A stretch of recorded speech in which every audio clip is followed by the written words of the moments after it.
Alors bonjour et bienvenue à cette conférence de presse en compagnie du Premier ministre du Québec, François Legault, de la ministre de la Santé et des Services sociaux, Danielle McCann, et du directeur de la Santé publique, Horacio Arruda. À vous. Bonjour tout le monde. Comme je vous l'avais dit, au cours des derniers jours, on a fait beaucoup plus de tests. Donc, comme on s'y attendait, il y a une augmentation du nombre de cas qui s'accélère. Puis, on s'attend à ce que ce soit la même chose dans les prochains jours. Mais on se prépare à tous les scénarios. Donc, le bilan de la dernière journée, 181 cas de personnes infectées, donc une augmentation de 42. 10 personnes hospitalisées, une augmentation de 9. 10 personnes aux soins intensifs, donc une augmentation de 4. Malheureusement, 4 décès de plus, donc on est à 5 décès. Donc, je veux évidemment offrir toutes mes sympathies, mes condoléances aux familles, aux proches de ces personnes.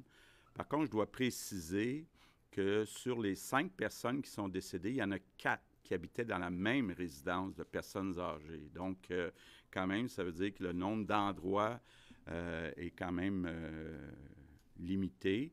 Mais ça vient nous rappeler justement la force de ce virus, puis qu'il faut prendre au sérieux la situation.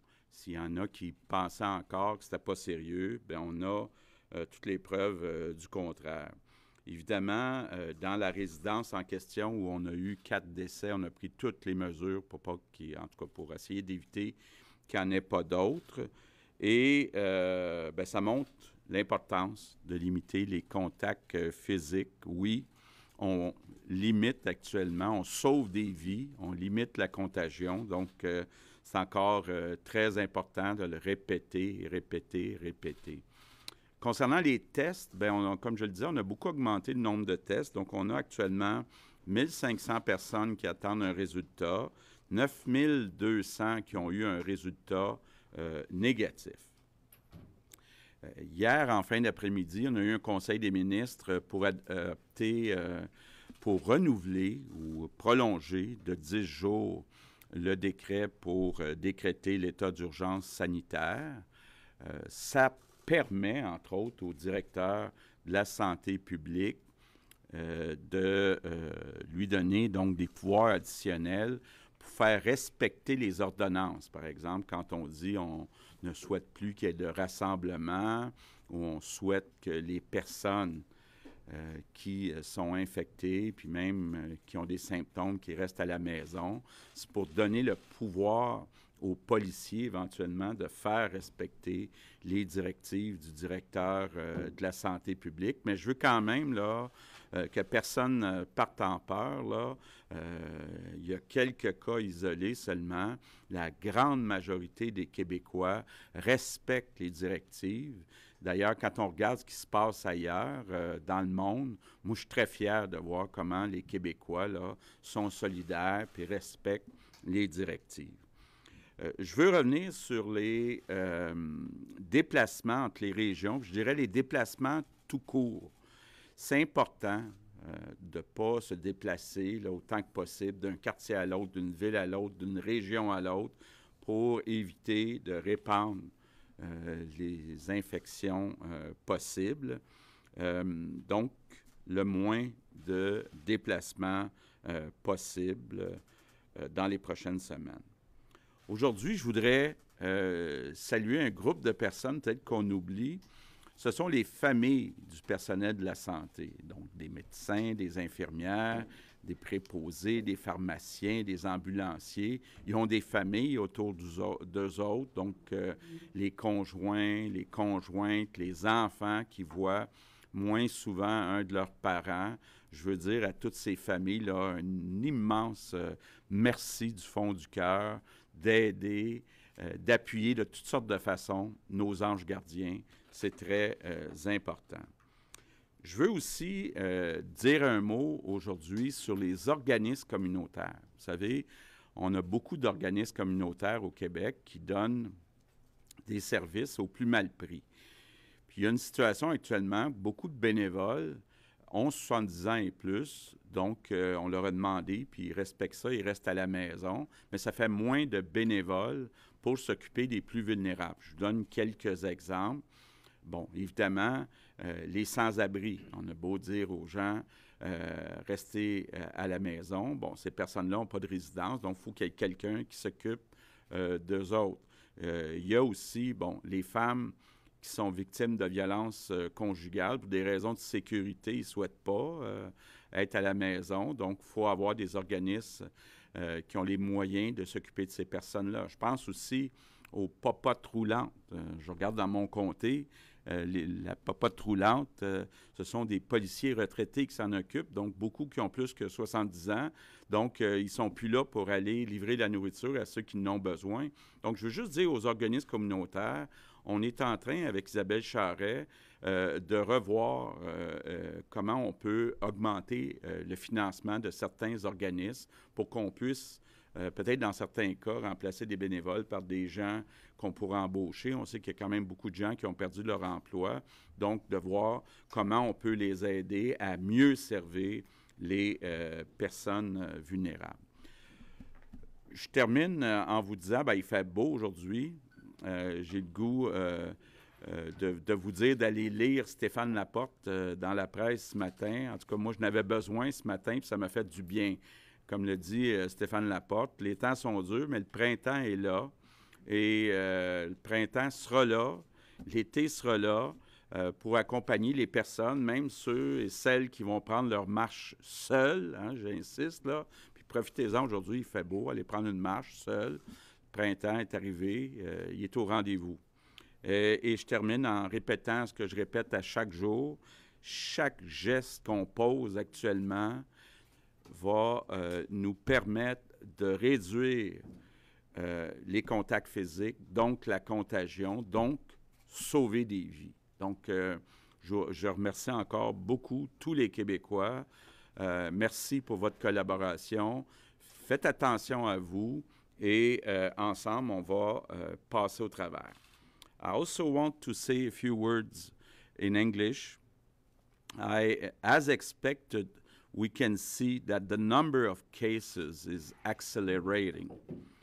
I'm sad also to announce that we have 4 more deaths in Quebec. It's a reminder we face a very serious situation. Therefore, I ask you to strictly apply the social distancing instruction to limit the contagion between people, neighborhoods, cities, and regions. Unless it's necessary to go out, please stay home or go for a walk, but go alone. So what we're doing now will save lives in the next coming weeks. Take care. We'll get through this together.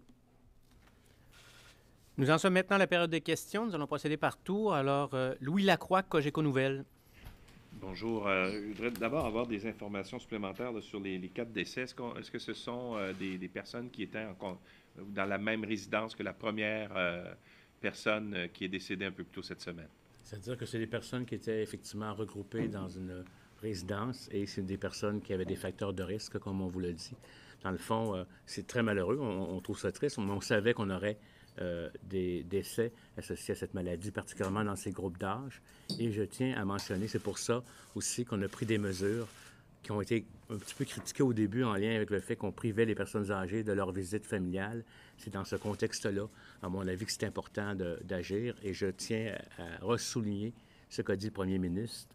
C'est pas le temps de lâcher. Au contraire, on a des cas. Le virus est en terre québécoise. Il ne se transmet pas encore de façon très active dans la communauté, mais il faut surveiller ça de jour en jour. Donc, maintenez les mesures, je vous en prie. Et les plus importantes sont celles qu'on a déjà mises en place avec vous. Et n'oubliez pas le lavage de mains. Je sais que je radote, mais il faut se le répéter, Actuellement, on devrait être pratiqué plus qu'au tout début. Et là, ça demeure encore très important. Alain Laforêt, TVA. Bonjour à vous. Dans la même veine, vous dites qu'il n'y a pas de transmission active communautaire, Dr Arruda, sauf qu'un de vos collègues hier, entre autres à Bromont, Granby, a dit qu'il y avait des gens qui sont atteints qui circulent. Il y a eu une intervention à Québec hier de quelqu'un qui circule. On sait qu'il y a des gens qui sont positifs qui circulent à Montréal. Est-ce que pour vous, ça représente un risque et qu'est-ce que vous pouvez faire pour limiter ça?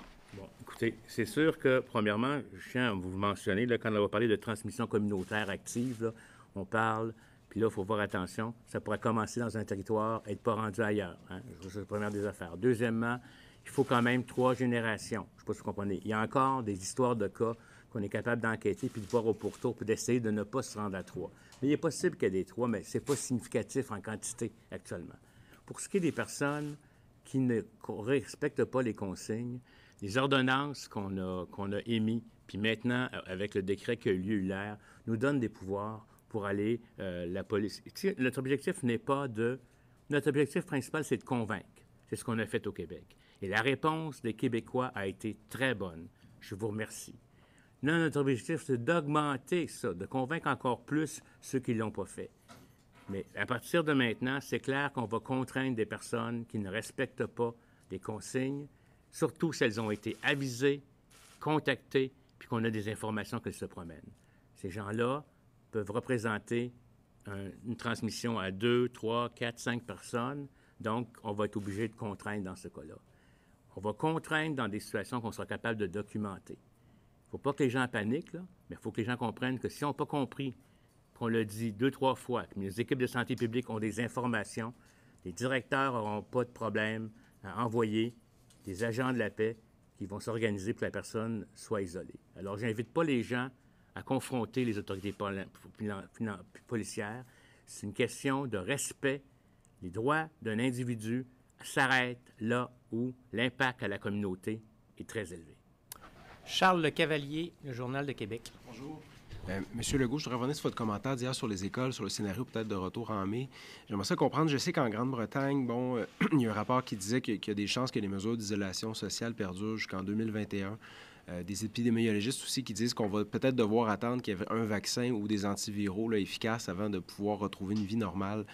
Vous, quand vous parlez d'un scénario en mai, sur quels critères vous vous basez? Qu'est-ce qui permettrait de vous donner l'assurance qu'on peut rouvrir des écoles, par exemple? Ce que je voulais surtout vous dire, c'est qu'on avait annoncé le 31 mars. Là, je voulais être bien clair que c'est peu probable que ce soit le 31 mars. Donc, le délai, disons, le plus optimiste, c'est le 1er mai. Donc, on reporte la décision jusqu'au 1er mai, mais effectivement, c'est possible que ça aille plus loin que ça. Je veux dire, c'est quoi les critères? C'est plus ça ma question. Quels critères vous permettent de décider C'est une analyse épidémiologique de ce qui se passe sur notre territoire, sur le nombre de personnes qui ont été infectées. Actuellement, on peut en avoir des centaines de scénarios. On les regarde tous. Le virus pourrait disparaître de lui-même cet été. Hein? Ça, c'est le hyper-optimiste, celui que je serais super content, puis on serait tous ses peines le 24 janvier. Mais je pense que c'est peu probable. Il peut ralentir, revenir. Puis là, il faut voir les dynamiques.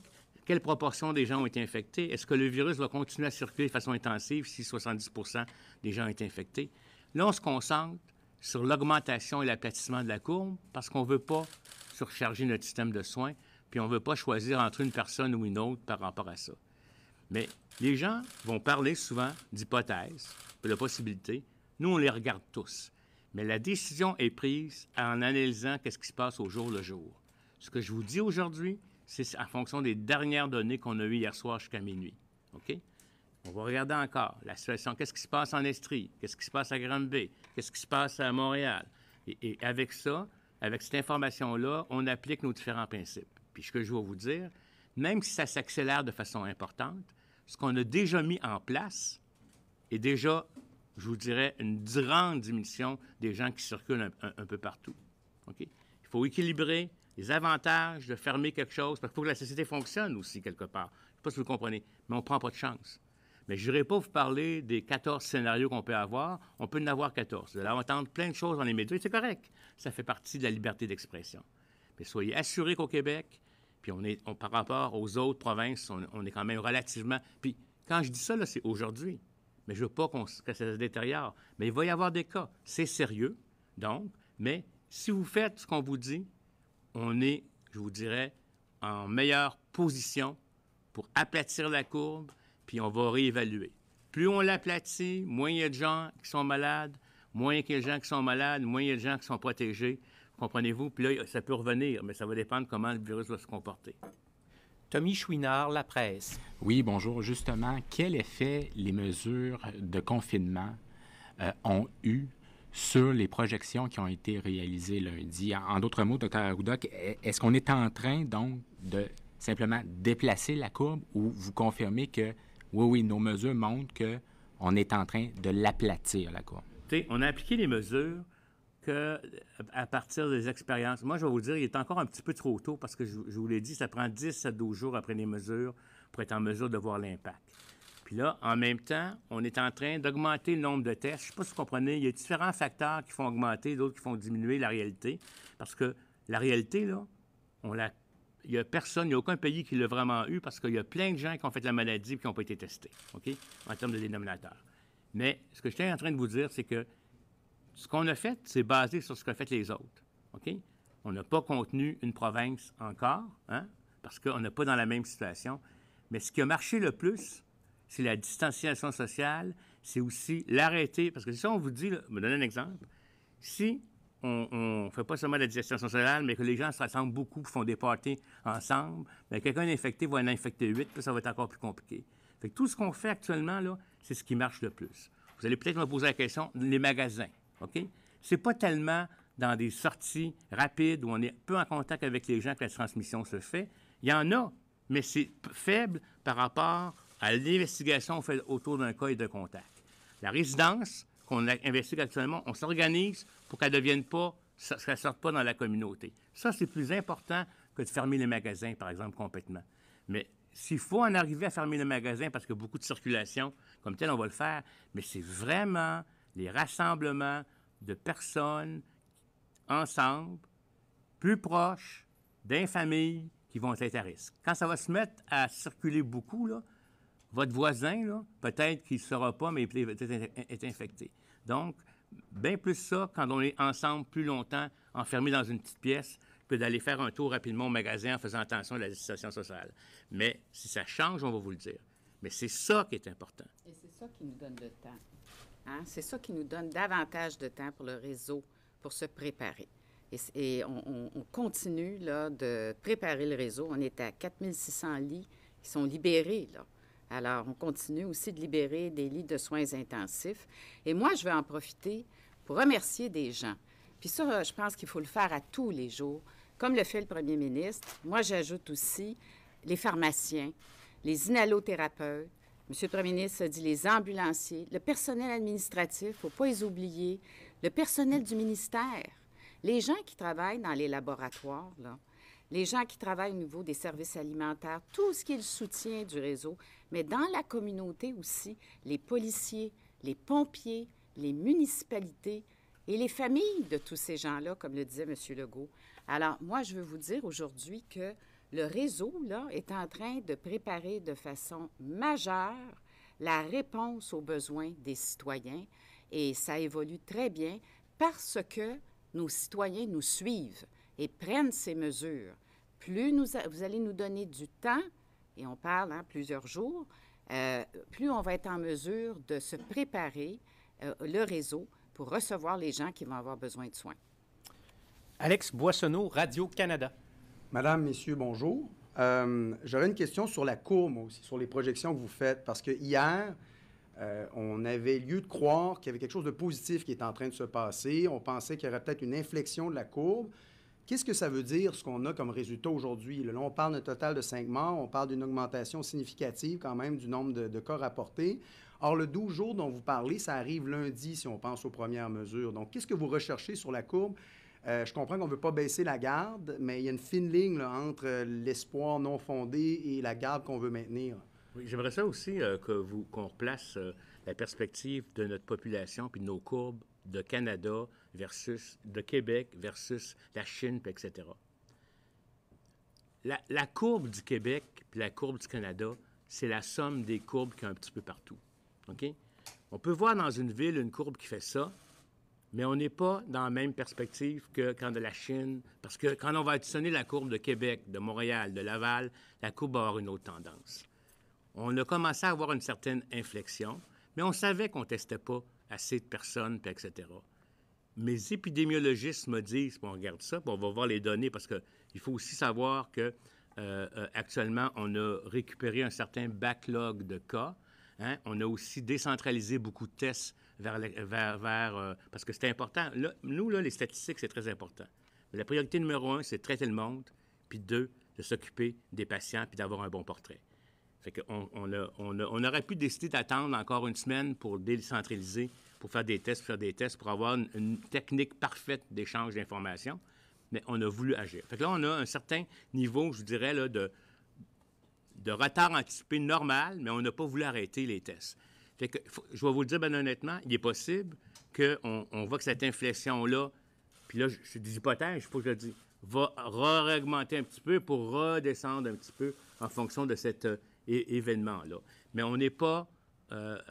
mes épidémios disent, même si on avait beaucoup de cas, puis demain, on va en avoir probablement de certains qui ont été faits à certaines journées qui vont être annoncés, là, qui datent de peut-être de 2-3 jours, puis qui vont s'installer, on n'est pas dans une situation où nos scénarios les pires sont pris en compte.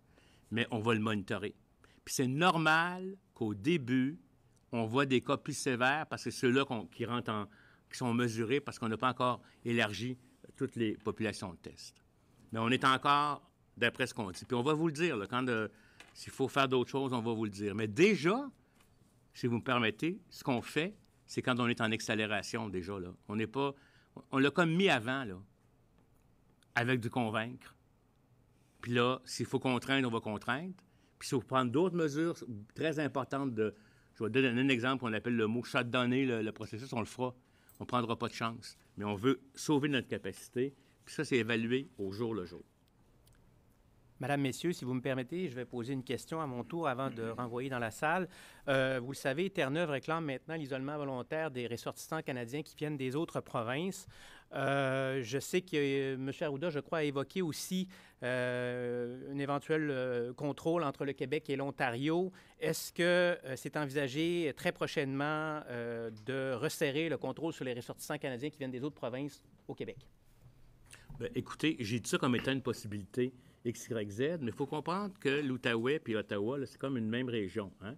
En termes d'échange de services, de soins, etc. Là, les gens travaillent, etc. Fait que quasiment à la limite, on pourrait avoir une approche, je vous dirais, là, de fermer la frontière là, mais c'est pas une frontière, c'est une frontière politique, c'est une frontière administrative, mais la population, elle est comme la même. Je ne sais pas si vous comprenez, la région d'Ottawa et d'Outaouais. Et donc, peut-être, s'il y aurait une affaire à faire, il faudrait le faire avec l'Ontario en termes de discussion.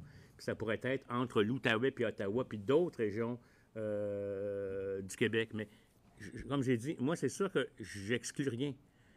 Parce que je ne veux rien exclure. C'est possible techniquement, mais comme je vous le dis, c'est comme si, je vous dirais, il y a des villes qui sont facilement séparables, mais la ville de Gatineau et la ville d'Outaouais, là, à part que c'est dans deux provinces, Gatineau et la ville d'Ottawa, excusez-moi, à part que c'est deux provinces différentes, c'est quasiment une même région de vie sociale. Il faut prendre ça en considération, même pour nos soins. Si on manque de soins à Gatineau, on va pouvoir compter sur Ottawa, puis Ottawa, c'est l'inverse aussi. Un deuxième tour de questions, donc, pour Louis Lacroix, Cogeco Nouvelles. M. Legault, est-ce que vous êtes en discussion avec la Sûreté du Québec, par exemple, les corps policiers, pour éventuellement durcir, si on veut, les contraintes aux citoyens par le biais d'amendes, par exemple, que c'est possible de mettre des amendes? Il y a également des gens, on me signale que dans la région de Charlevoix, par exemple, il y a des touristes qui sont déplacés là-bas, qui se promènent dans la population et qui vaquent à leurs occupations là-bas. Est-ce qu'il pourrait y avoir des contraintes plus sévères, des contraintes policières imposées par les policiers avec des amendes? Est-ce que vous êtes en discussion avec la SQ en ce sens-là? Non, il n'y a pas rien de prévu à court terme. Il y a des cas isolés. Geneviève Guilbeault, la ministre de la Sécurité publique, parle avec les corps policiers à être prêts si jamais c'est nécessaire, mais on n'est pas là. On ne souhaite pas aller là non plus. Je pense que ce qu'on souhaite, là, c'est on ne veut pas créer un chaos. On veut que les Québécois le fassent de bonne foi. Puis quand je regarde ce qui se passe ailleurs, là, on est pas mal bon. Alain Laforêt, TVA. Monsieur le Premier ministre, le gouvernement canadien a annoncé le rapatriement de ses ressortissants aujourd'hui. Il y a beaucoup de Québécois qui sont coincés à l'étranger, dans certains endroits où les espaces aériens sont fermés. Est-ce que vous êtes en discussion et est-ce que vous avez bon espoir qu'on puisse ramener tous les Québécois au pays? Bien, d'abord, il y a une situation où on doit être prudent. Si certaines de ces personnes-là ont été testées positives, on ne veut pas les ramener tout de suite. Donc, il peut y avoir un délai jusqu'à 14 jours, jusqu'à temps que les symptômes ne soient plus là. Mais effectivement, là, je pense que les compagnies aériennes collaborent pour le faire à des tarifs raisonnables pour ces personnes-là. Mais c'est pas simple parce qu'il y en a dans beaucoup de pays, puis c'est des petits nombres. Mais je pense que le gouvernement fédéral fait un bon travail, puis on est coordonné, Nadine Giraud, avec les autres. Charles Le Cavalier, le Journal de Québec. Oui, je me demandais, pour les gens qui sont aux soins intensifs, est-ce que vous allez commencer à dire à peu près les groupes d'âge des gens qui sont aux soins intensifs? Est-ce que c'est une donnée qui serait utile de rendre publique?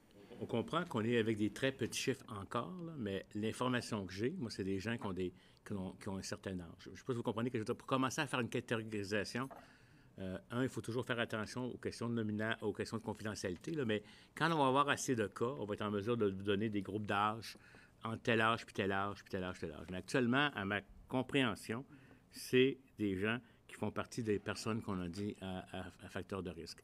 Puis pendant que je vous dis ça, il peut y avoir quelqu'un qui passe d'un soin intermédiaire à un soin intensif ici actuellement. Là. C'est dynamique. Là. Je parle des données hier soir à 9 h. Puis je pense que quand on aura plus de cas, on verra comment on présente les choses. Mais actuellement, j'ai pas... les gens sont malades, sont soins intensifs, mais c'est des gens qui ont des facteurs de risque et qui ont un certain âge. S'il y avait un profil différent, par exemple, où ce serait des jeunes qui auraient des syndromes comme on a eu dans d'autres types de maladies ou ailleurs, là, on ajusterait nos messages aussi pour la population. J'allais juste dire, juste pour que les gens comprennent bien, là, il y a 19 personnes hospitalisées, dont 10 aux soins intensifs. Et Daniel disait, il y a 3600 lits disponibles. Donc, on est rendu à 4600 lits de disponibles pour éventuellement accueillir plus de personnes qui auraient besoin d'être hospitalisées. Donc, il y a toute une marge, là. Mais je veux peut-être revenir aussi sur la question de l'évolution. C'est important, on regarde le nombre de cas par 100 000 habitants. On regarde le nombre de tests par 100 000 habitants. On se compare avec ailleurs, puis ça va mieux ici que la moyenne. Donc, évidemment, si on a ailleurs une courbe très accélérée, puis nous autres, on en a une qui est accélérée, mais moins accélérée, c'est bon signe. Donc, ça ne veut pas dire qu'il ne faut pas s'attendre à ce qu'il y ait une accélération. Ça va continuer, surtout étant donné qu'on fait plus de tests. Donc, en faisant plus de tests, automatiquement, si on garde le même ratio qu'on avait les derniers jours, on va avoir plus de personnes qui vont officiellement être infectées, là. Donc, tout ça qu'on suit là, tous les jours, c'est pas toujours simple d'avoir les données de tout le monde dans tous les pays, mais on essaie de le faire. C'est pas exact comme méthode, mais en tout cas, moi, je peux vous dire, je les regarde de très proche, là. On a amélioré nos opérations. Hein. Tout ce qui concerne le dépistage s'est amélioré. Le 811, les cliniques, les laboratoires, on a la capacité là, de répondre. Et moi, ce que je veux dire aussi, c'est que le réseau, là, je l'ai déjà dit, mais je le redis, se met aussi en mode de distanciation sociale, mais d'un point de vue constructif.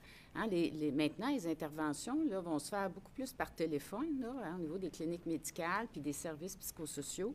De la téléconsultation, il va en avoir partout. Il va en avoir en milieu hospitalier, il va en avoir dans les cliniques médicales, les GMF. Il va en avoir en CHSLD. On est en train de placer ça, là. Alors, le plus possible, on va le faire, l'intervention à distance pour protéger tout le monde. Mais même au niveau psychosocial, on invite les intervenants à appeler les gens qui sont, des gens qui voient habituellement. Si les gens n'ont pas d'intervenant psychosocial, ils peuvent appeler leur CLSC. Vous savez, il y a plus d'anxiété, là, actuellement, on veut y répondre. Alors, appelez votre CLSC. Puis on est en train de faire un plan encore plus ciblé pour tout ce qui concerne le volet psychosocial au Québec. Dans 2 jours, on vous annonce ça.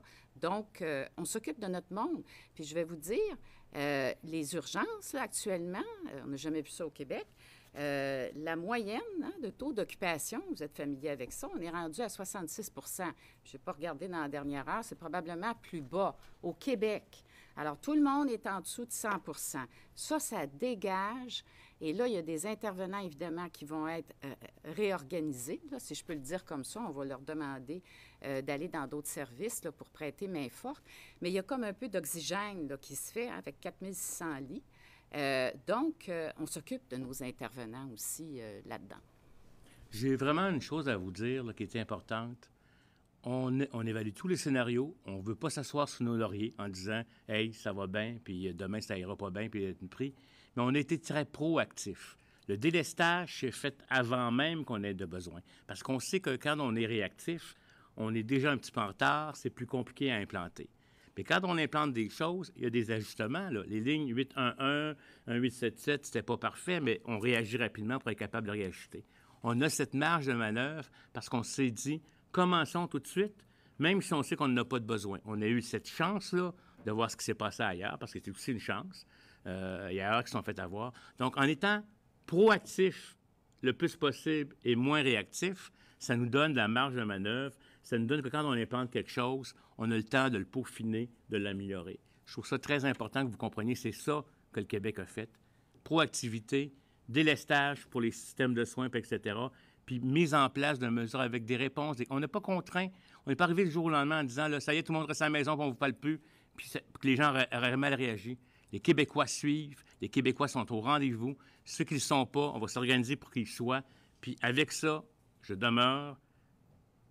J'aimerais ça être déjà rendu au début mai pour vous dire le résultat, mais il faut y aller au jour le jour, mais surtout pas, ni vous, ni nous, s'endormir sur nos lauriers. Tommy Chouinard, La Presse. Plusieurs choses, Monsieur le Premier ministre. D'abord, est-ce qu'on comprend que 4 des 5 décès sont survenus chez des personnes qui habitaient dans la résidence de la Naudière? Combien de personnes, par ailleurs, sont en attente pour un test? Et est-ce que, parce que vous parlez du début mai, Dr Arruda, mais est-ce que le pic 5 avril, c'est ça qui est envisagé? Voilà. Est-ce que vous me parlez du nombre de personnes dans cette résidence? Il faut comprendre une chose, là. Moi, je n'ai pas toutes les données hyper pointues parce que pour des raisons de confidentialité. OK? Je veux juste m'assurer que j'ai bien compris votre première question. C'est en lien avec cette résidence-là? Okay, je vais résumer. Excusez-moi, le Premier ministre, au départ, vous avez dit que 4 des 5 décès sont survenus dans la même résidence. Là, je crois bien m'exprimer en disant cela. Puis la réponse que vous avez donnée, Dr Arruda, était... je l'ai interprétée de façon plus ou moins claire. Il y en a 4 dans la résidence, puis un communautaire comme tel. C'est le premier ministre qui a raison. OK. Puis le communautaire, c'est... Bien, c'est une personne, c'est-à-dire qui n'était pas dans cette résidence-là, qui est décédée. C'est une personne qui n'était pas nécessairement en résidence, mais qui était chez elle. OK. Donc, puis pour le pic 5 avril, puis les personnes qui attendent des tests, là. Ouais. Actuellement, on fait des tests pour les personnes qui sont allées en voyage et qui ont des symptômes. OK? On a une plus grande capacité que la demande actuellement. Donc, la demande, disons, c'est 3-4 000 par jour. Puis on a une capacité d'au moins 6 000 qu'on peut faire les tests. Éventuellement, puis on se prépare, on pourrait commencer à faire des tests pour des personnes qui n'ont pas voyagé, mais qui ont les symptômes.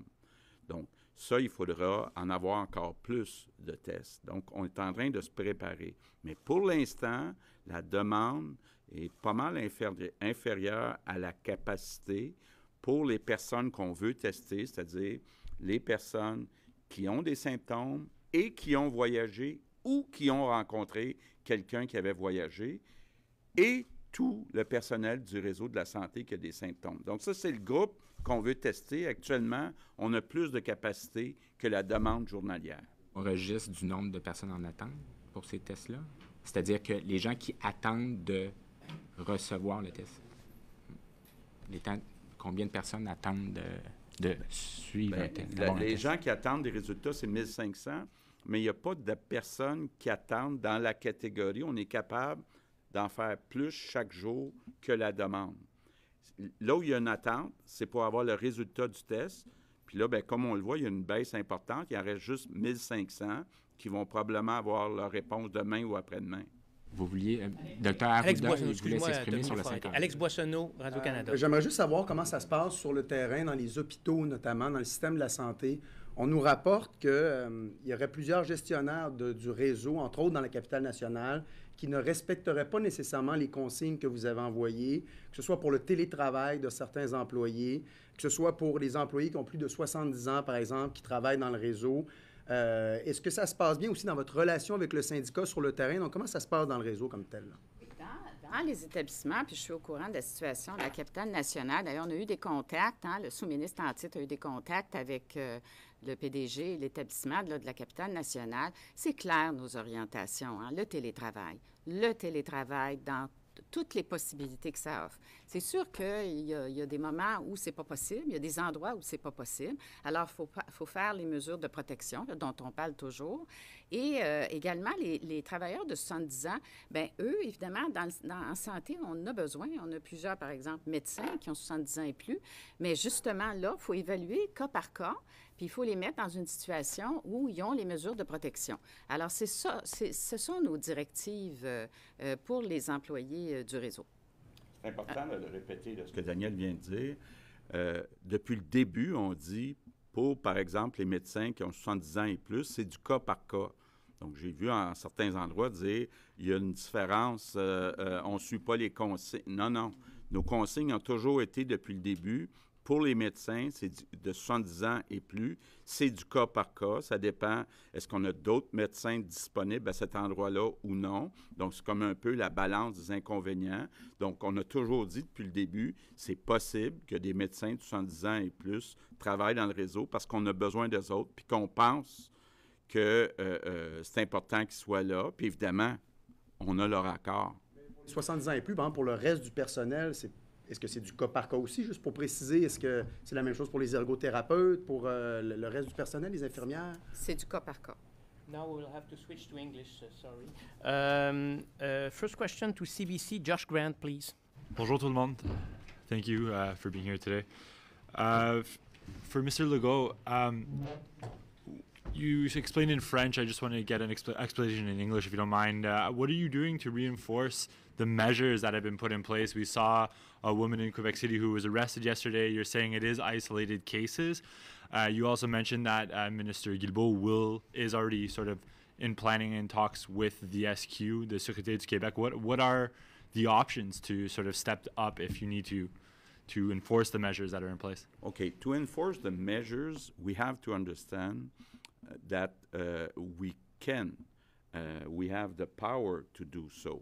So right now, we've decided not to use this power, not to ask police people to make sure that there's no people together, that there are people that have to be home or home, except for very, very few exceptions.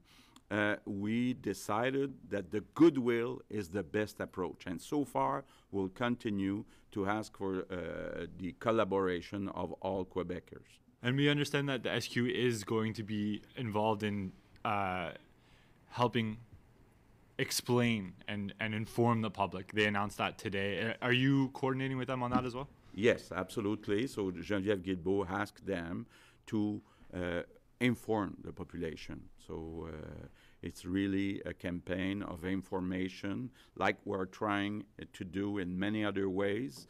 By the way, there will be some phone calls for all people at 70 years old and more in English. So we're working with few people that are known to do that. So we'll probably announce that tomorrow.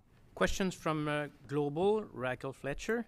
Last night at Hotel Dieu, testing center in Montreal, dozens of people awaiting testing were lined up in hallways for hours, much too close together.